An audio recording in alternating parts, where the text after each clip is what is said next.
बिस्मिल्लाहिर्रहमानिर्रहीम। अस्सलाम वालेकुम। आज मैं आपको पिज़्ज़ा सॉस बनाना सिखाऊंगी और इस सॉस को आप बहुत सी चीज़ों में इस्तेमाल कर सकेंगे। मसलन अगर आप घर में मैकरोनी या स्पागेटी या किसी भी किस्म का पास्ता बनाते हैं तो आप ये सॉस इसके लिए भी इस्तेमाल कर सकते हैं। और अगर आप चाहें तो इसे इकट्ठा बनाकर फ्रीज़र में भी रख सकते हैं, छोटे छोटे पैकेट्स बनाकर, और जब आपको चाहिए हो आप निकाल कर इस्तेमाल कर सकते हैं। तो पिज़्ज़ा सॉस बनाने के लिए हमें चाहिए होंगे टमाटर।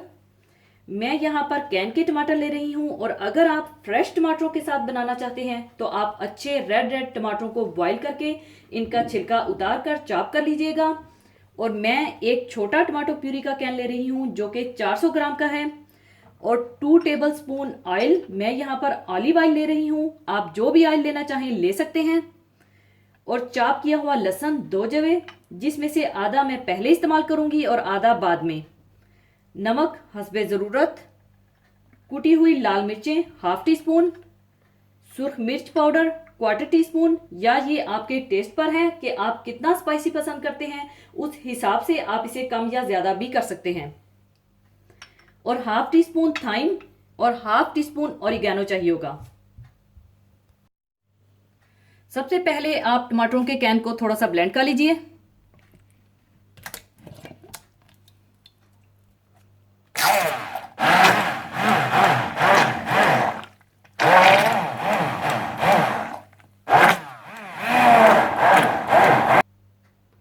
टमाटरों के कैन को ब्लेंड करने के बाद आप ऑलिव ऑयल गर्म कर लीजिए।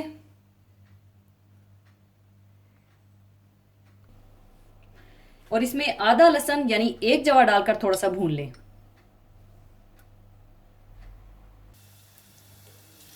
और जैसे ही लहसुन थोड़ा सा फ्राई हो जाए तो आप इसमें टमाटो प्यूरी डाल दें।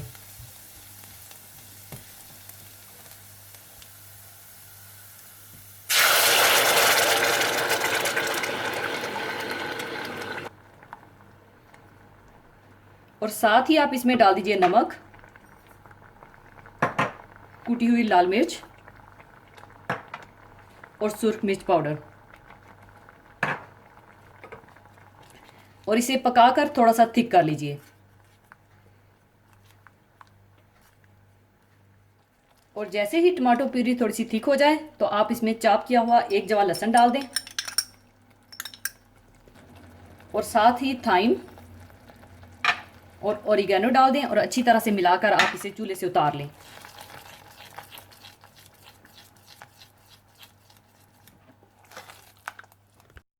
और पिज़्ज़ा सॉस तैयार है, और अब इसे मैं दूसरे बर्तन में शिफ्ट कर लूँगी।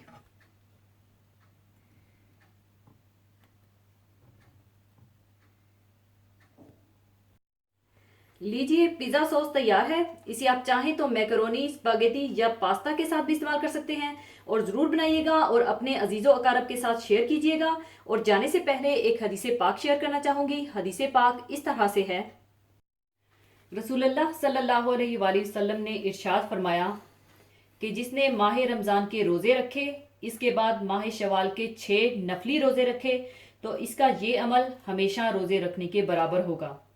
रमज़ानुल मुबारक का महीना ख़त्म होते ही जो महीना शुरू होता है वो शवाल का महीना है। शवाल के 6 रोज़े इन नफली अमाल में से एक हैं जिनका अजर व सवाब बहुत ज़्यादा है। और रसूलुल्लाह सल्लल्लाहु अलैहि वसल्लम ने ख़ास तौर पर उम्मत को इनके करने की तरगीब दी है। रसूलुल्लाह सल्लल्लाहु अलैहि वसल्लम ने अपनी उम्मत को बशारत दी है कि रमज़ान के रोज़े रखने के बाद शवाल के 6 रोज़े रखने वाला इस कदर अजर व सवाब का हकदार होता है गोया कि उसने सारा साल रोज़े रखे। अल्लाह ताला के करीमाना कानून के मुताबिक एक नेकी का सवाब कम से कम 10 गुना कानून शरीयत में मिलता है। जैसा कि सूरह इनाम में इरशाद रब्बानी है कि जो शख्स क़यामत के दिन एक नेकी लेकर आएगा उसको 10 नेकियों का सवाब मिलेगा। तो इस तरह जब एक माह रमज़ानुल मुबारक के रोज़े रखेगा तो 10 महीनों का सवाब होगा, और जब शवाल के 6 रोज़े रखेगा तो 60 दिनों का सवाब होगा।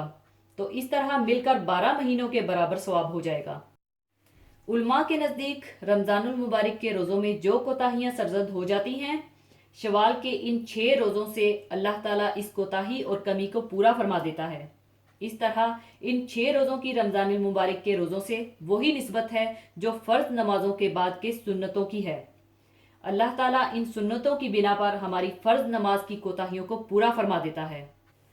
शवाल के रोजे ईद के फौरन बाद तसलसल के साथ रखना अगरचे अफजल और मुस्तहिब है, क्योंकि नेकी के कामों में जल्दी और एक दूसरे से आगे बढ़ना बेहतर है। लेकिन अगर कोई शख्स इस महीने के आखिर तक वक्फा वक्फा से एक एक दो दो करके रखना चाहे तो भी रख सकता है, इसमें कोई हर्ज नहीं है। अलबत्ता शवाल के महीने में ही 6 रोजे मुकम्मल करने चाहिए। इसी के साथ मैं आपसे इजाज़त चाहूँगी। अपना बहुत ख्याल रखिएगा, दुआओं में याद रखिएगा। अल्लाह हाफिज़।